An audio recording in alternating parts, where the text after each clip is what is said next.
En el siguiente video, muchachos, vamos a realizar un ejercicio de distribuciones continuas para calcular el campo eléctrico. El ejercicio trata de un alambre infinito de carga y su enunciado es el siguiente. Determine el campo eléctrico en cualquier punto P a una distancia X del punto central O de un alambre infinito de carga positiva distribuida de manera uniforme. Nos dice el problema que consideremos que X sea mucho menor que la longitud del alambre y sea lambda la carga por unidad de longitud, cuyas unidades son de Coulomb sobre metro. Planteamos primero una interpretación gráfica del problema. Como nos dicen que el punto se encuentra a una distancia en X, medida desde el origen, marcamos esa distancia X, y vamos a ubicar nuestro alambre infinito de manera simétrica que coincida de tal manera con el eje Y. Y como nos dice que el alambre tiene una carga positiva, le colocamos su respectivo signo de carga y la cual se encuentra distribuida uniformemente. Es decir, lambda va a tener el mismo valor en cualquier lugar y cualquier porción de carga que tomemos tendrá el mismo valor. Para estos problemas debemos considerar un diferencial de carga. Debido a la simetría, voy a considerar un diferencial de carga sobre el eje Y positivo a una distancia fija. Ese dq va a generar que en el punto P, si lo vemos como fuera una carga puntual, nos va a generar un campo eléctrico debido a que ese dq tendrá una porción de carga positiva. Como la carga es positiva, en el punto P, donde está nuestra carga de prueba, las líneas de campo eléctrico serían alejándose de ese dq y la dirección va a ser en la misma dirección que nos une el diferencial de carga de Q con el punto P. De esa manera obtenemos una diferencial de campo eléctrico de esta manera. Para ese tipo de problemas es conveniente dividir el diferencial de campo eléctrico en sus componentes. Como es una cantidad vectorial, vamos a tener un diferencial de campo eléctrico en X y un diferencial de campo eléctrico en Y. Si armamos el vector de diferencial de campo eléctrico para este diferencial de carga Q azul, obtenemos que nuestro diferencial de campo eléctrico tendría la siguiente estructura: una componente en X positiva en Y y una componente negativa Y en J, debido a que el vector estaría ubicado en el cuarto cuadrante. Si debido a la simetría nosotros podemos tomar el ángulo θ para conocer en este caso cómo sería el ángulo del diferencial y dejarlo en términos de la magnitud de la diferencial de campo eléctrico, vemos que el ángulo θ que coloco medido del eje X hasta la línea que los une vendría siendo el mismo ángulo que estaría en el vector por ángulos opuestos al vértice. Si con esta información en términos de la magnitud del ángulo obtenemos nuestro siguiente vector, vemos que la componente en X, debido a la ubicación del ángulo θ, viene siendo adyacente, por eso la componente en X sería igual a la magnitud del diferencial de campo eléctrico por el coseno de θ en dirección Y, el menos del cuadrante, y la componente en Y vendría siendo la componente opuesta, es decir, igual a la magnitud del diferencial de campo eléctrico por seno de θ en dirección J. Debido a la simetría del problema, vemos que el origen nos divide nuestro alambre infinito en dos partes simétricas. Vamos a considerar la siguiente estrategia. Esto cuando el problema sea muy simétrico, es decir, podamos dividir el problema en dos partes de manera simétrica igual. Es recomendable tomar este tipo de simetría, dado que nos va a ahorrar una gran parte en el cálculo.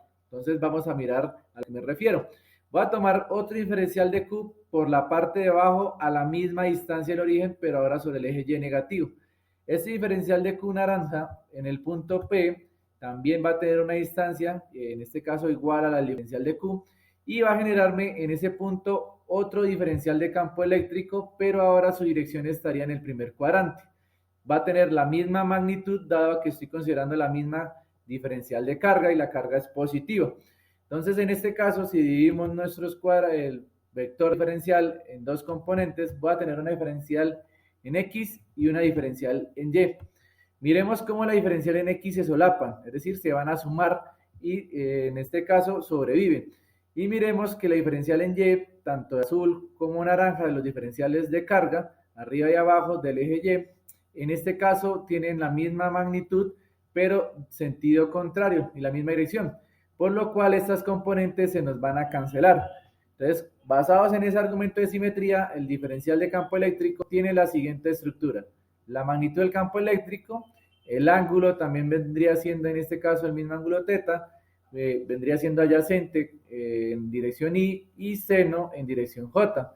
Miremos que las componentes en J tienen signos contrarios, tienen la misma forma. Si nosotros los sumamos, vamos a afirmar que la componente en Y se anula, como dice acá la información. Podemos afirmar que la componente diferencial de Y por arriba y por debajo del eje X es la misma, pero en sentido contrario, por lo que se van a cancelar y solamente nos va a sobrevivir la componente en dirección X.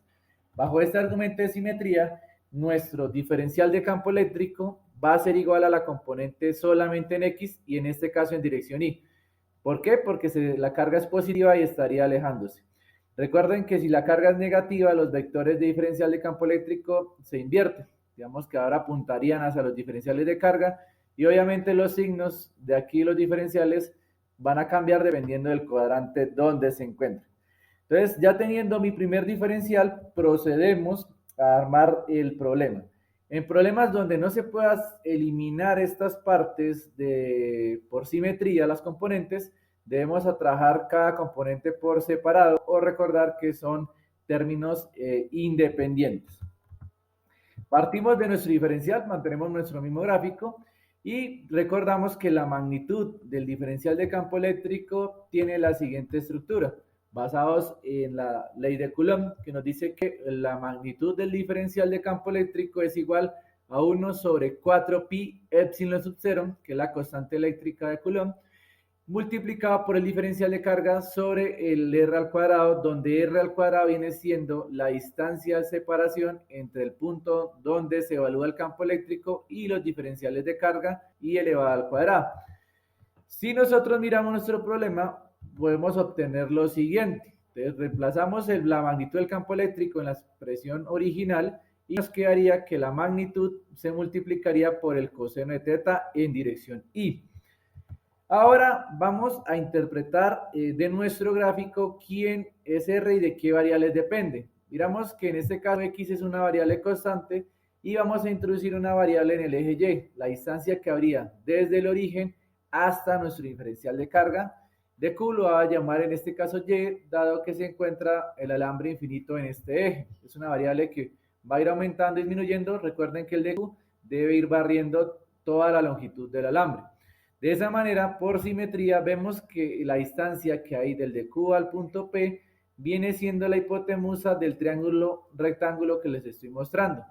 De esa manera, esa distancia R vendría siendo igual a la raíz cuadrada de X al cuadrado, que es uno de los lados, más Y al cuadrado. Si elevamos este R al cuadrado, lo podemos sustituir en nuestra diferencial de campo eléctrico y obtenemos lo siguiente. Observen que los demás términos se mantienen igual, pero el R al cuadrado vendría siendo X cuadrado más Y cuadrado. De esta manera nos estamos dando cuenta que nuestro diferencial depende de un dq, de un ángulo teta, y en este caso de Y, X vendría siendo un dato constante dado que es la distancia desde el origen hasta el punto P y ella no va a cambiar. Entonces la estrategia es siempre llevar la información a los datos que nos dan. En este caso no nos están dando la carga, sino que nos están dando en términos de la densidad lineal, lambda. Entonces vamos a cambiar este dq en términos de lambda haciendo lo siguiente. Sabemos que dq es igual a lambda por dl, eso lo vimos en una clase anterior. Entonces este dq es igual a lambda, que es un valor constante, por un diferencial de longitud. En este caso el alambre está todo en dirección del eje Y, por ende voy a considerar que la longitud está a lo largo de ese eje. Haciendo ese cambio de variable, nos quedaría que dl vendría siendo igual a dy, y sustituyendo en este caso en de, obtenemos lo siguiente, que la constante 1 sobre 4 pi epsilon sub 0 se mantiene, dq vendría siendo igual a lambda por dl, pero dl es igual a dy, y el resto de la expresión se nos mantiene constante. Luego de este paso seguimos trabajando nuestra integral, nuestra diferencial, perdón, y vamos a hacer en este caso lo siguiente, vamos a integrarla, porque no quiero un diferencial de campo eléctrico, sino el campo eléctrico debido a todo el alambre. Al integrar, vemos que lambda es un término constante, el cual puedo sacar de la integral, al igual que 1 sobre 4 pi epsilon sub 0, y ya la integral está tomando la forma en términos de teta y de y, que son dos variables, pero esa integral debe quedar en términos de una de ellas. Para ello, pues ya como le mencioné, x es un término constante, por lo que nuestras variables son y y teta. Y va cambiando, teta también va aumentando o disminuyendo. Para eso hay varias formas de hacerlo. Dejar todo en términos de y, es decir, pasar el coseno de teta a expresiones de y y x, o pasar en este caso de y en términos de teta. Entonces, y x cuadrado más y cuadrado en términos de teta. En este caso voy a optar por armar la integral en términos de teta. Del gráfico, por su simetría, podemos ver lo siguiente, que tangente de teta de este ángulo viene siendo igual al lado opuesto, que vendría siendo y el lado adyacente, que es x. Estamos trabajando con el triángulo de la figura. De esa manera, pues ya tengo una expresión en la cual puedo despejar y.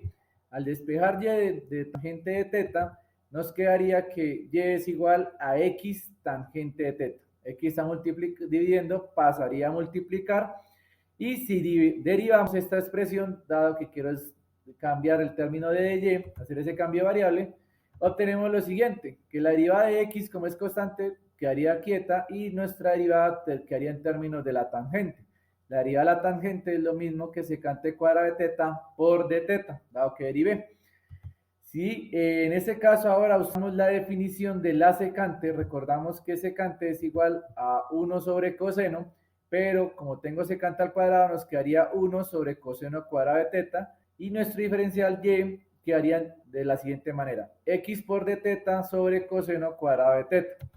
Si sustituimos en la integral, observemos que el resto de términos se mantienen iguales, coseno de teta, las constantes que salieron de la integral, es x cuadrado más y cuadrado, y el de y lo reemplazo por la expresión en verde.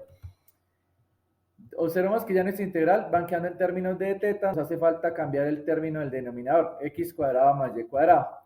Para eso vamos a hacer lo siguiente, del gráfico podemos observar que coseno de teta vendría siendo al lado opuesto, lado adyacente, que es el lado x, sobre la hipotenusa, que en este caso vendría siendo igual a la raíz cuadrada de x cuadrado más y cuadrado, como tenemos en esta expresión. Y si nosotros en este caso elevamos al cuadrado, vamos a obtener lo siguiente, que el coseno cuadrado de teta va a ser igual a x cuadrado, y la raíz en el denominador se nos elimina y nos quedaría x cuadrado más y cuadrado. El propósito de esto es obtener lo siguiente, 1 sobre x cuadrado más y cuadrado. Si yo ordeno esa expresión, puedo obtener lo siguiente, que si x cuadrado que está multiplicando en el numerador lo paso a dividir, nos quedaría lo siguiente, que coseno cuadrado de teta sobre x cuadrado va a ser igual a 1 sobre x cuadrado más y cuadrado, que es la expresión que tengo en mi integral original.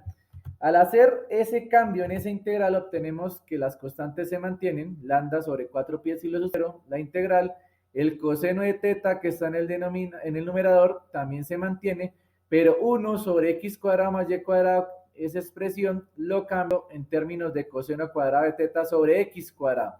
Y el resto de la expresión x de teta sobre coseno cuadrado de teta en dirección y se mantiene. Y aquí podemos simplificar términos semejantes. En este caso, coseno cuadrado de teta se cancela con coseno cuadrado de teta, una x con una x se nos cancela. Y observen que en este caso me quedaría una x en el denominador, lo saco de la expresión y me quedaría la integral de coseno de teta en dirección y. Esa integral es una integral sencilla de tabla que nos daría lo siguiente. Entonces, antes de proceder, identificamos cuáles son los límites de la integral. Los límites nos quedarían de la siguiente manera. Ya que consideramos que el alambre es extremadamente largo en ambas direcciones, es decir, va hacia infinito positivo e infinito negativo, le van a corresponder en este caso los límites en términos de teta de más o menos pi medios. Esto se observa en lo siguiente. Como teta va a ir aumentando desde 0, a medida que el alambre se hace más largo, el ángulo va a ir aumentando hasta que aumenta a 90, es decir, a pi medios. Bueno, muchachos, como les estaba comentando, pues se hace necesario definir los límites de la integral. En este caso, pues como el alambre tiene un límite infinito positivo en el eje Y y un límite menos infinito en el eje Y negativo, pues si lo estaríamos trabajando con las coordenadas en Y, pues serían esos los límites. Pero como estamos armando nuestra integral en términos de teta, esos límites de más y menos infinito le van a corresponder los límites de más o menos pi medios. Esto se ve de la siguiente manera. Si nosotros agarraríamos el eje X con un ángulo de 0 y comenzamos a aumentarlo para ir barriendo el diferencial de dq, en el infinito, pues el ángulo máximo que tomaría sería de 90 grados, es decir, pi medios positivos. Cambiaríamos ese límite infinito positivo por pi medios positivo. De manera análoga, si comenzamos en el eje X horizontal, comenzamos a barrer hacia abajo, el ángulo comienza a aumentar y de esa manera vamos aumentando las distancias de Q. Y lo vamos aumentando hasta menos infinito, de esa manera el ángulo que se aumenta o se barrería sería de menos pi medios. De esa manera hemos definido los límites de integral de menos pi medios a pi medios de coseno de teta por de teta en i. Como consejo, en este tipo de integrales con ángulos o funciones trigonométricas, muchachos, para campos eléctricos, como ya definimos la dirección del campo eléctrico en este caso, que es en I, la integral nos debe dar positiva. Entonces, si ustedes bosquejan la gráfica del coseno de teta y miran los límites desde menos pi medios a pi medios, el área bajo la curva está sobre el eje X, es decir, en la parte positiva es una área positiva, y por ende al integrar obtendremos un valor numérico positivo, lo cual le corresponde a nuestra magnitud del campo eléctrico, es decir, nunca de manera de la notación que estamos llevando, la integral debe dar negativo. Y como ven, pues el ángulo que estamos barriendo es un ángulo de 180, desde menos pi medios a pi medios. Entonces procuren de que esos límites de integración coincidan con el gráfico y que abarquen en la gráfica matemática del coseno de teta un área positiva. Si evaluamos la integral, aplicando la integral, sabemos que la integral del coseno de teta viene siendo el seno de teta, cuyo límite sería de menos pi medios a pi medios. Si aplicamos el teorema de evaluación de la integral, nos quedaría que el factor de 1 sobre 4 pi epsilon 0 x es factor común, y seno de teta del límite superior, seno de pi medios, menos el seno del ángulo del límite inferior, que sería de menos pi medios en dirección y. Si procedemos a reemplazar en nuestra calculadora el seno de pi medios, nos daría 1, y seno de menos pi medios daría menos 1, por el menos nos daría más. Quiere decir que la integral, lo que está entre corchetes, nos daría 2 en dirección y. Y pues ya podemos cancelar el 4 del denominador con el 2 que obtuvimos de la integral, y podemos simplificar nuestra expresión al siguiente término. Entonces nos daría que el campo eléctrico, en este caso, es igual a lambda sobre 2 pi epsilon sub 0 en x en dirección y positiva. Ese sería el resultado obtenido para el campo eléctrico en el punto P. Si lo analizamos más a detalle, podemos concluir lo siguiente, muchachos. Vemos que el campo eléctrico está en dirección y positiva. Quiere decir que todo nuestro campo eléctrico, en este caso, lo podemos asegurar que es radial al alambre infinito de carga uniforme en el punto P, o en cualquier punto que esté sobre el eje X. Dado que el alambre es infinito, en cualquier punto que yo ubique la distancia horizontal, pues vamos a obtener el mismo comportamiento, dado que las dimensiones del alambre son técnicamente infinitas. Entonces, de esa manera, también podemos afirmar lo siguiente en la expresión, que el campo eléctrico disminuye a medida que se aleja una distancia X. Si miramos la expresión lambda, 2 pi y epsilon sub 0 son términos constantes, la única variable es x, y vemos que el campo eléctrico es inversamente proporcional a dicha distancia. Es decir, que entre más me aleje del alambre, el campo eléctrico disminuye en su magnitud. La dirección y se mantiene en este caso porque la carga es positiva. Recuerden que si el alambre hubiera sido negativo, pues el campo eléctrico en este caso ya no apuntaría en i positivo, sino que en i dirección menos i. Entonces, de esa manera hemos obtenido una expresión para nuestro alambre infinito, y sería el campo eléctrico de una línea de carga uniforme, es decir, que su cantidad o densidad de carga lambda es la misma siempre. Digamos que si miramos aquí la expresión, vemos que el punto P, el campo eléctrico, va a tener esta dirección, va a ser siempre radial, es decir, va a ser perpendicular al alambre, ¿listo? Y en todas las direcciones, dependiendo en qué plano estemos evaluando el gráfico. Miremoslo en las siguientes imágenes, las cuales nos dan una idea de mayor exactitud de cómo es las líneas de campo eléctrico y el campo eléctrico en una carga o en un alambre infinito. Entonces, si tenemos nuestro alambre infinito y hacemos un bosquejo de las líneas de campo eléctrico, observen que siempre van a estar en dirección perpendicular, que en este caso sería en dirección X.